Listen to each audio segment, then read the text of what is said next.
Le Grand Matin Sud Radio. La vie en vrai. Et ce matin, grande mobilisation un petit peu partout en France pour cette journée de l'autisme.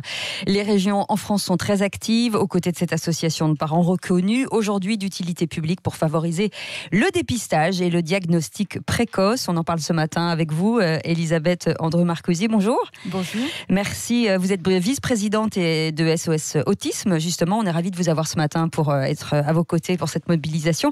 Alors, cette journée vise à informer le grand public sur les réalités de ce trouble du développement. Comment le détecter justement chez des jeunes enfants ? Alors c'est bien le problème parce que c'est très difficile de détecter l'autisme. Actuellement, il faut à peu près 2 ans pour avoir un diagnostic. Vous imaginez la galère des parents. On est amené de médecin en médecin, de spécialiste en spécialiste pour, au bout du compte, avoir un diagnostic. Bien souvent, il n'est même pas posé réellement. Voilà. Alors ça veut dire, on explique les choses, que pendant la durée entre le moment où effectivement vous diagnostiquez peut-être un trouble, Absolument. Et le moment où il est confirmé, ce sont 2 ans qui sont totalement à votre charge. Mais même le reste est à notre charge après. C'est pas parce que nous avons un diagnostic que rien n'est à notre charge, bien au contraire. La galère financière commence parce qu'on se retrouve avec des enfants. Il y a la loi de 2005 qui nous permet de les mettre à l'école, mais les mentalités n'ont pas suivi. Donc ce n'est pas toujours simple. On a le droit de mettre nos enfants à l'école, mais on a combien de refus réellement ? Et ensuite, vous avez toutes les prises en charge qui sont pour le coût des familles. Oui. Vous avez des psychomotriciennes, des formations ABA, des formations Teach. Tout ça, ce n'est pas remboursé. Donc ça met vraiment des familles dans des situations précaire. Ça coûte à peu près combien tous les mois ? Est-ce qu'il y a un budget moyen ? Écoutez, on l'a chiffré à SOS Autisme France, ça coûte entre 2 500 et 3 000 euros par mois. Par famille ? Par famille. Ah oui, par c'est enfant. énorme. Aujourd'hui, ça touche combien de personnes à peu près, l'autisme en France ? Il y a 600 000 autistes en France, oui. Et il y a 80% de ces autistes, 600 000 autistes en France avec les enfants et adultes confondus. Oui. Hein. Oui. Et vous avez 80% d'enfants autistes non scolarisés. Non scolarisés ? Oui. Ah oui, d'accord. Il y a un enfant sur 100 qui naît autiste en France.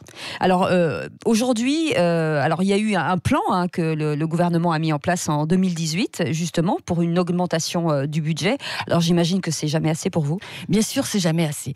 Mais bon, il y a des choses qui ont été faites. Je pense que le gouvernement, nous pensons à SOS Autisme France, que le gouvernement s'est beaucoup focalisé sur le diagnostic. C'est une bonne chose, c'est vrai. Mais qu'est-ce qu'on fait de nos autistes maintenant, de ceux qui sont déjà diagnostiqués, qui ont 6 ans ? À partir de 6 ans, qu'est-ce qu'on en fait ?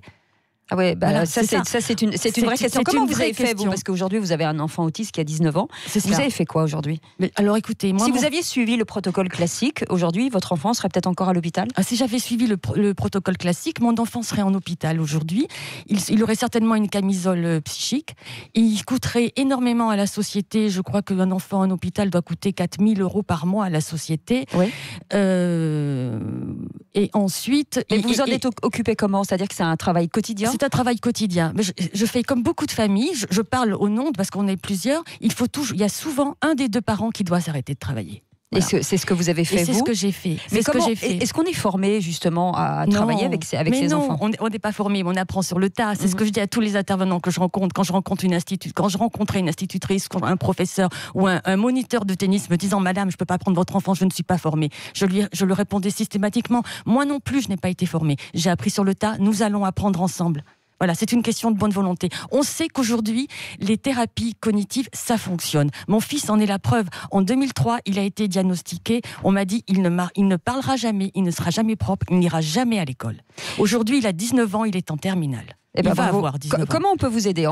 Forcément en vous offrant des dons, peut-être Absolument, les auditeurs peuvent aller sur notre site, faire des dons. On peut également nous aider en participant, en devenant bénévole. Auprès de toutes nos délégations régionales. Oui. Il y a une formation, quelque chose ? Non, pas du tout ? Non, c'est juste être la présence. Voilà, la présence, et puis après, nous, on forme, après, on explique, bien sûr, les rudiments. Merci beaucoup, Elisabeth Andreu-Marcuzzi, vice-présidente de SOS Autisme. Vous l'avez entendu, il faut absolument les aider financièrement, et si vous avez un petit coup de main, allez-y, vous serez un bénévole de plus. Merci d'avoir été avec nous, il est 6h49.